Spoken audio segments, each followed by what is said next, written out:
Tabitha Tanner had no reason to suspect anything unusual that night. She was spending time with a man she had grown increasingly close to, someone who had given her no indication that anything was out of place. The evening unfolded without issue, until it didn't. At a certain point, something shifted. A third person entered the picture unexpectedly, and what followed occurred quickly and without warning. Within minutes, decisions were made. Secrets were prioritized. One person stayed silent. Another confronted the unexpected. And one individual did not survive the night. No weapons were used. No public arguments were recorded. There were no text messages or calls that explained what happened in that short window of time. But something did happen, something irreversible. By the time authorities arrived, there were only fragments of information available.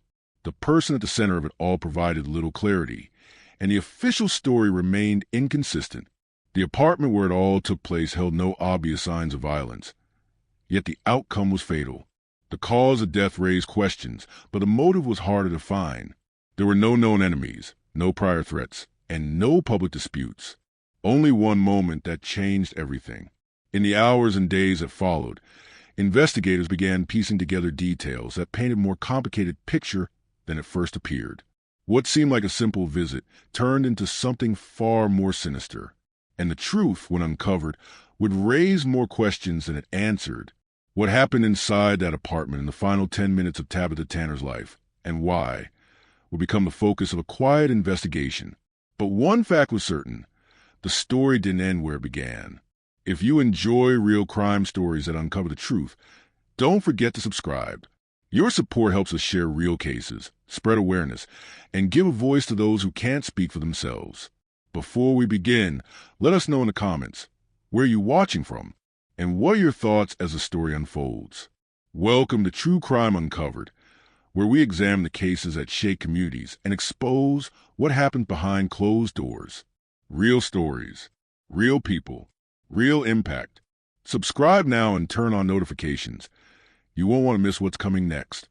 Tabitha Tanner was 23 years old at the time of her death. She lived in a mid-rise apartment complex in Atlanta, Georgia. She worked part-time as a makeup artist while taking online courses in business management. Known among peers as independent and social, she frequently posted beauty tutorials and lifestyle content on social media. She was raised by her mother, with whom she maintained a close relationship. Her father was not present in her life. She had one younger brother who was still in high school.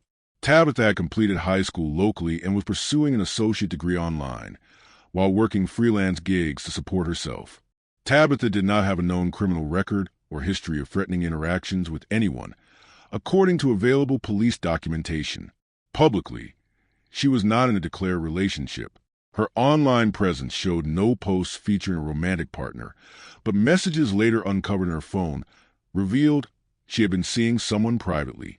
Her known circle of friends included two longtime friends from high school, a college classmate she regularly exchanged texts with, and a few colleagues from work. None of them reported concerns for her safety prior to the incident. Who was Tabitha Tanner behind the social media pictures? Was she hiding anything, or was someone hiding something from her? The incident occurred on a Friday night, dated March 8, 2024. Tabitha was last seen around 7:45 p.m. when she left her residence. Surveillance footage later confirmed she arrived at a residential apartment complex in Midtown Atlanta around 8:12 p.m., entering the building unaccompanied. Records show she used a rideshare service to get to the location. The drop-off address matched the apartment of a 27-year-old man she had been seeing. Tabitha did not inform her close friends of her destination that night. Messages on her phone revealed casual plans to chill with the man, implying familiarity and comfort. This was not her first time at the apartment. Text exchanges suggested she had stayed there at least twice in the previous month. She brought an overnight bag with her, which was later recovered by police at the scene. Prior to arrival, she had texted the man, confirming she was on the way. The exchange contained no signs of conflict. No other parties were mentioned in those messages. Investigators later verified that Tabitha had no indication that anyone else might arrive at the apartment that evening. Why did she trust this person enough to stay at his place? Could there have been any warning signs she missed? The man Tabitha had been seeing was identified as Malik Johnson, a 27-year-old personal trainer. He lived alone on the 5th floor of a modern apartment building and had no prior criminal convictions on record. Publicly, he presented himself as single, though that later proved untrue. Malik and Tabitha had met through Instagram 3 months before the incident. Their communication began in direct messages and soon progressed to text and in-person meetings. He had never disclosed to Tabitha that he was in a long-term relationship or expecting a child. According to statements obtained from mutual acquaintances, Malik's close friends were aware he was involved with both women. Some described him as secretive and controlling, especially when it came to managing how much one woman knew about the other. There was no history of him being charged with assault or domestic issues, but one former acquaintance reported that he often blurred boundaries in relationships and manipulated facts to avoid accountability. Was Tabitha aware of the other woman in his life? Why didn't he speak up when everything spiraled? The second woman involved was 25-year-old Alyssa Reed. She had been in a relationship with Malik Johnson for approximately 2 years. At the time of the incident, she was 6 months pregnant. She was not publicly present in Malik's social media, but friends later confirmed the relationship was still ongoing. Alyssa was living part-time at Malik's apartment, while also spending time at her parents' house nearby. On the night of the incident, she reportedly decided to return to Malik's apartment earlier than planned. Her reason for coming back early has not been publicly confirmed. Security footage captured her entering the building at approximately 8:53 p.m., just over 40 minutes after Tabitha arrived. It remains unclear whether Alyssa knew Tabitha was inside. The nature of her reaction upon entering the apartment has not been publicly disclosed, but neighbors reported hearing a brief period of raised voices followed by sudden silence. There is no documented evidence that Alyssa had ever met Tabitha prior to that evening, nor is there any record of direct conflict between the two before that point. Was her arrival truly unexpected, or did someone set the night up?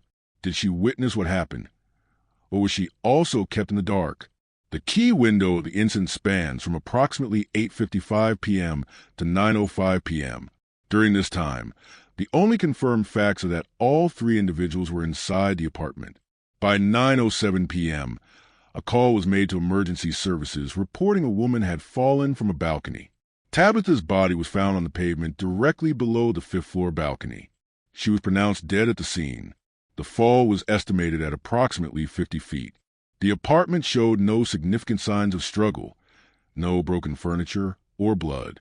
Her overnight bag was intact and untouched. The man who placed the 911 call was Malik. He told first responders that Tabitha had fallen after a brief argument, but denied physical contact. Alyssa remained silent during initial questioning and was not charged. The medical examiner's report indicated blunt force trauma consistent with a fall, but also noted bruising on Tabitha's arms that may have occurred prior to the impact. Toxicology results were negative for drugs or alcohol. Surveillance footage confirmed only entry movements. No video captured what happened inside the apartment. There was no security footage of the balcony area. No witnesses directly saw the moment of the fall. However, one neighbor claimed to hear a woman yell "stop" shortly before the fall. As of the most recent updates, no one has been formally charged in Tabitha Tanner's death. The case remains officially unsolved, with public speculation ongoing about whether it was an accident, a cover-up, or an act of deliberate violence. Was this a crime of panic or a calculated reaction? Did someone deliberately erase traces of struggle? The official autopsy confirmed the time of death occurred within minutes of Tabitha Tanner's fall from a 5th-floor apartment. Emergency medical services responded shortly after the call was placed, but she was pronounced dead at the scene. The autopsy revealed the cause of death as blunt force trauma to the head and upper torso, consistent with a high-velocity impact. However, forensic pathologists also noted significant bruising on her arms and forearms. These bruises were not consistent with the fall alone, raising questions about a possible physical struggle prior to her death. There were no drugs found in her system. Toxicology showed trace amount of alcohol, well below any level that would impair judgment or mobility. There were no signs of sedation, overdose, or recreational drug use. A key detail in the timeline was a delay of approximately 11 minutes between the estimated time of her fall and the 911 call made by the man in the apartment. This time gap became critical during the investigation. Tabitha's phone was recovered near her body on the ground level. It was intact and accessible. Investigators extracted messages, call logs, and app activity. There were no outgoing messages in the final 30 minutes before her death, and number 911 attempt was made from her device. Fingerprint analysis of the window frame and balcony revealed the presence of Tabitha's prints, the man's and his girlfriend's. However, the positioning and absence of smeared or sliding contact patterns suggested she did not attempt to climb or fall accidentally. There were no signs of broken railings or structural failure. Her body trajectory suggested a drop from a standing position, not from someone attempting to flee or jump voluntarily. Phone records obtained via warrant revealed that just before the incident, the man had sent no messages to either woman. His call history showed only one call, placed after the incident to emergency services. Did the forensic evidence align with the man's version of events? Was Tabitha already incapacitated before she went out the window? The man present in the apartment was brought in for questioning the same evening. His initial statement claimed that Tabitha had fallen accidentally during an argument. He stated he had not pushed her, nor had he touched her in the moments before the fall. He declined to answer further questions once he was advised to seek legal representation. The pregnant girlfriend's statement presented a conflicting version. She admitted to confronting Tabitha and the man upon entering the apartment, but denied any physical confrontation. She stated she left the room momentarily, heard a loud impact, and returned to find the man staring out the window. Neither of them was arrested at the scene. At the time, police cited the need for forensic analysis and further witness interviews before making a determination. The death was officially ruled a homicide 5 days later based on trajectory analysis, bruising patterns, and inconsistencies between witness statements and physical evidence. However, no arrests were made immediately due to what the police described as insufficient evidence to determine intent or culpability. Weeks passed before a manslaughter charge was filed against the man, not murder. The prosecution claimed there was enough evidence to suggest negligence or reckless behavior, but not enough to prove intent to kill. Why wasn't a charge filed immediately after the homicide ruling? Was silence used as a legal shield to avoid accountability? Tabitha's family was notified by police within hours of her death. They initially believed it was an accident until they received the coroner's report and were informed of the bruising and time discrepancies. Her funeral was held privately with limited public presence. But within days, the family began demanding transparency from law enforcement. They created a public awareness page online and retained a private investigator to access additional case materials. Several media outlets were contacted by the family to bring visibility to the case. They argued that evidence had been overlooked and that the delay in charges created the impression of a cover-up.